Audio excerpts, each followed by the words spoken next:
If I Were You's With or Without starts 2024 right off with a banger. Introduction. 2023 was an insane year for music, as my soon-to-come top 10 plus albums and EPs of 2023 video will show. Even I, who tries not to exceed a list of 10 with 5 honorable mentions in either side, albums or EPs, had a lot more to list in there than that. In that video, I actually included Ghost, a single from this record, as one of my favorite singles of the year. That said, If I Were You wisely decided they didn't want to be a part of all that incredible nonsense and instead released With or Without very shortly into 2024, on January 12th. Of the artists that I follow on Spotify, it was the first major release of the year. And what a release it was. I'm relatively unfamiliar with If I Were You as a whole, but I have been following for a few years, and this album was one of my most anticipated for the year from the moment the band announced it not too long ago, pretty much right before the new year. Speaking of being a fan for a few years now, Radiant Dark came out in 2020, and I upheld it near its release as being one of my favorite albums of that year. I've revisited it a number of times and generally always enjoy myself, particularly the last couple of tracks. It was actually the album I reviewed on my main channel back when I was doing album reviews every week in the same vein of how I do book reviews now. I also recall posting about it on my Instagram, to which the band responded, which I still hold in fond memory. Neither that review nor the Instagram post exist anymore, but I have kept that whole thing in mind in the years since, anticipating new music from these guys. Radiant Dark was a solid and consistent album that I really loved the sound of, but I admit that the nearly 40-minute runtime felt a little long. It made that album a little hard to play on repeat for me, even though I do love to return to it occasionally. Late 2022 and early 2023 came around, though, and these guys dropped some very good singles for a new album. Part 1. The singles. So, Wither, the sort of title track for this album, released as the first single for it back in Q4 2022, or, well, it was September 30th, but that's basically Q4.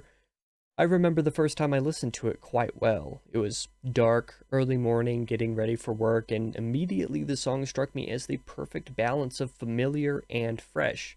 The chorus particularly stands out to me as incredibly fun with the syncopated guitar parts against the melody, the heavy moments sprinkled throughout the first two-thirds of the song but brilliantly balanced by the catchy melodious aspects, the final minute that changes the direction of the song via prolonged and, more importantly, slow-paced breakdown, which was great after the tease that came earlier in the song.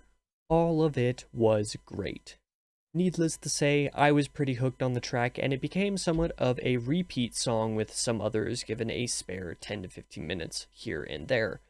Next came Ghost in March of 2023 with an arguably even catchier chorus, just as fun melodies, and just as meaningfully impactful heavy moments. There's not much I can say about Ghost because it really does seem like a fairly standard track, but it really perfects the formula it's trying to achieve. It quickly joined Wither in my periodic on repeat. These two singles are fantastic, so much so that I would have been fine if this band was doing a series of singles kind of release, rather than a full album. That said, the third and final single, Downfall, released in November 2023, kind of surprised me, and for the longest time I couldn't quite determine whether that was an actively good or bad thing.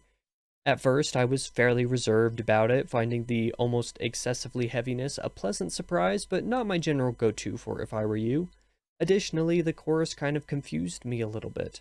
I absolutely loved the riffs, and the epicness of the song was quite enjoyable, even if the full balance of the song didn't quite hook me the way the previous two singles did. Finally, the breakdown felt almost too slow, too spaced out at times, in ways that I'm generally a tad bit more ambivalent to. Even so, I still enjoyed the single, and I loved the first two, so I was understandably pretty excited when With or Without was announced. Part 2. The Remainder. So, 2024 came, and shortly thereafter With or Without right behind.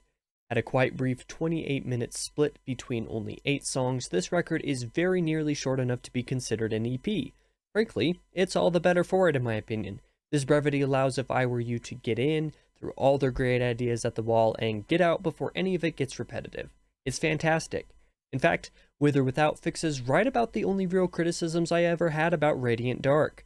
At 38 minutes and 10 tracks, I almost always get the inkling that that album that really introduced me to this band was slightly too long.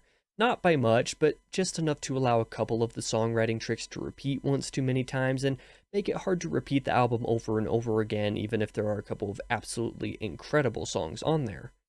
With or Without, on the other hand, gives each song room to breathe and to have its own identity, and it really makes it easy to dig into them.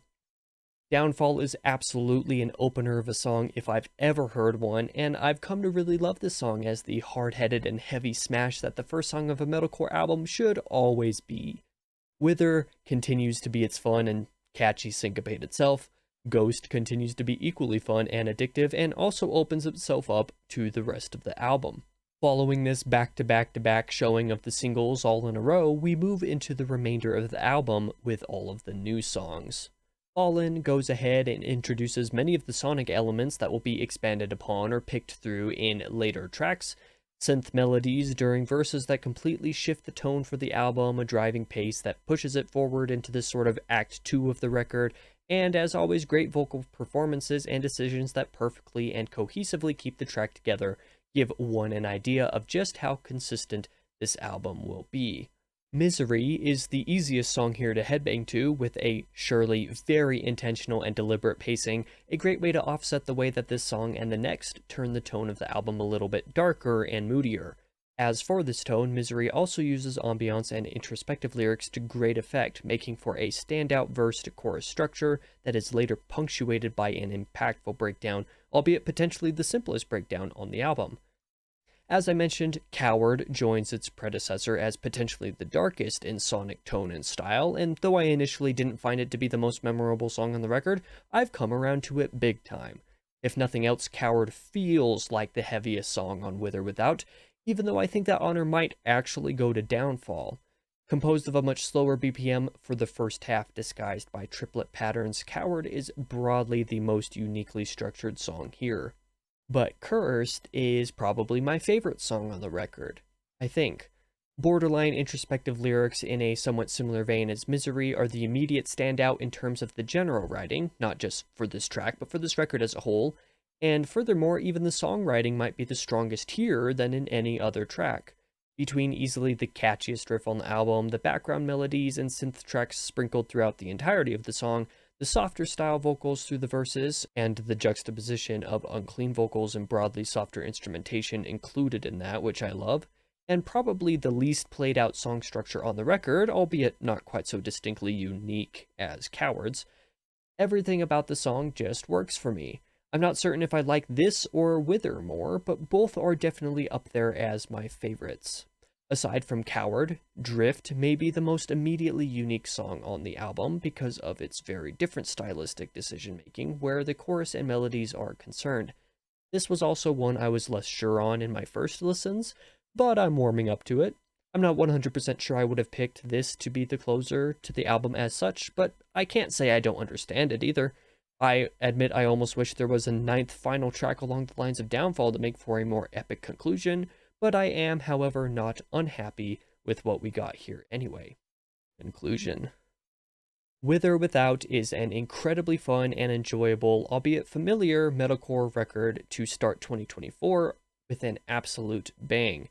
I've already listened to this thing a half dozen times or more, maybe, I don't remember, and I see it being a consistent one to return to through the entire year. I think that if you're a fan of metalcore, especially the tendencies of the last decade of it, as I am, there is no reason you won't enjoy this. Besides, at the aforementioned sub 30-minute runtime, it is quite brief and easy to fit into smaller gaps than many other albums are. Congrats on the successful album release, guys, and thank you, whoever you might be, for watching this review. I know this one is a bit shorter than normal, but I did want to get a review out for this, no matter how brief, but also have two blogs that are each about 3 times as long as this to get up within the next month or so. Besides, sometimes brevity makes for something more interesting because I'm not pressuring myself to pull out as many words as I can for something. I'm not entirely sure I succeeded in that. In fact, I actually think I did it, but hey, can't win 'em all, I guess. That said, what did you think of this album? Let me know in the comments below if you, like me, also think that If I Were You's With or Without started 2024 right off with a banger.